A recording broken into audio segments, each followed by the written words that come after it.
off the invisible option, if I am switching on the invisible option, तो ये light चली जाएगी, ये इनविजिबल हो जाएगी। और इसके अंदर एक डिस्कवरी भी ये हुई है कि हमारी जो डायरेक्शन लाइट है it is able to get through this area light. तो ये एक बहुत ही अच्छा डिस्कवरी है, because we will not be able to, we will not be having the issue of this area light blocking our light from coming in, because area light generally block करती है, इसके अंदर block नहीं कर रहा है। So I think we can keep it on for now, and if I am making it a bit sky blue, तो आपको दिखेगा कि हमारा जो लाइट है वो थोड़ा स्काई ब्लू दिखना शुरू हो जाएगा। ओके, सो इट इज़, आप देख सकते हैं यहाँ पे भी थोड़ा सा इल्यूमिनेशन ब्लू सा आने लगा है। So now we can just duplicate this light, control D, light को इस तरफ ले लिया। Now you can see our scene will start to illuminate easily. इसका आप चाहिए तो इसका इंटेंसिटी भी थोड़ा बढ़ा सकते हैं। I will increase the intensity to 100। Okay, so now our scene will look a bit more illuminated.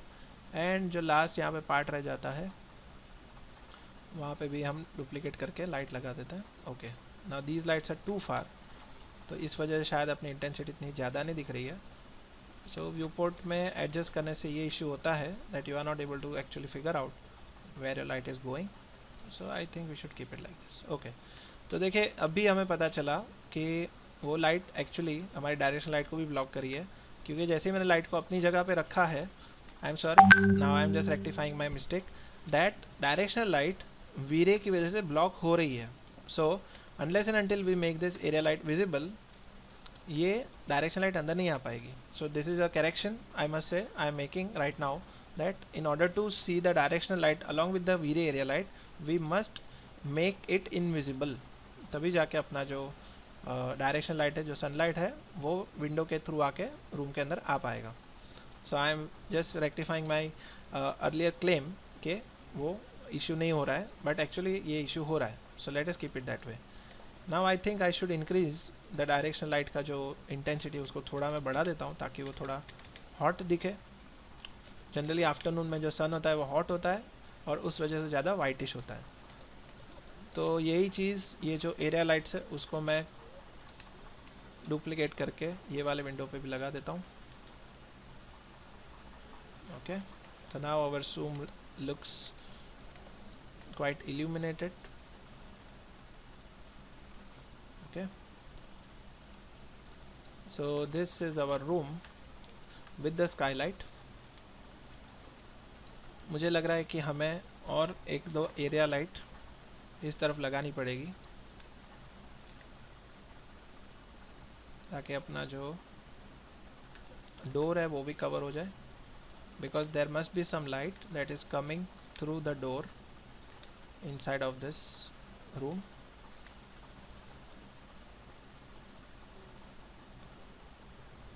Okay, so ये हो गया अपना डोर, और एक दूसरा जो डोर है उस पे भी we will be putting a light.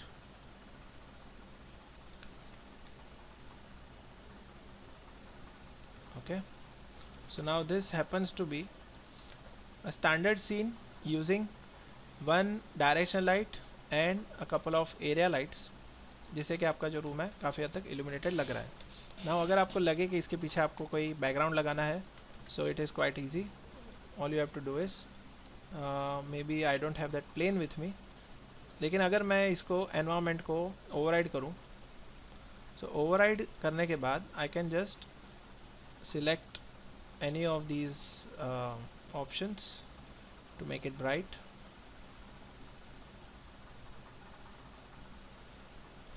Now if I am changing my background texture from 1 to 5, so you can see that my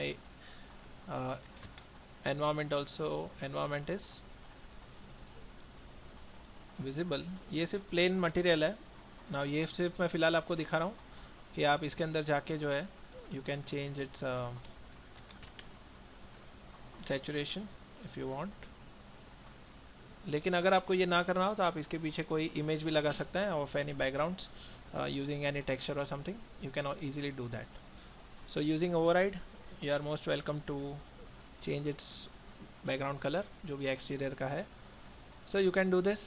Now अगर आपको लगे कि ये सीन काफ़ी फ्लैट है, या तो कह सकते हैं कि इसके अंदर कोई वेरिएशन नहीं है, सो अगर आपने सीलिंग के ऊपर अगर कोई स्पॉटलाइट लगाया या तो फिर कोई आपने फॉल्स सीलिंग लगा दिया, so we can easily add any kind of surface shader also in it. For example, if I am taking an object from this, suppose if I am extracting these faces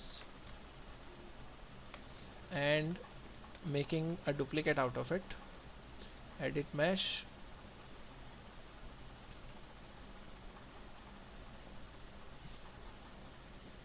duplicate. So now I have an additional object which I can use. I'll say center pivot.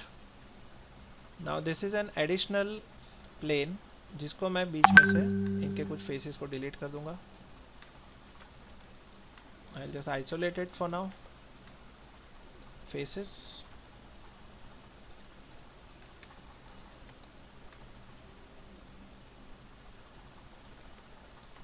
I'll only take the middle faces. I'll delete them.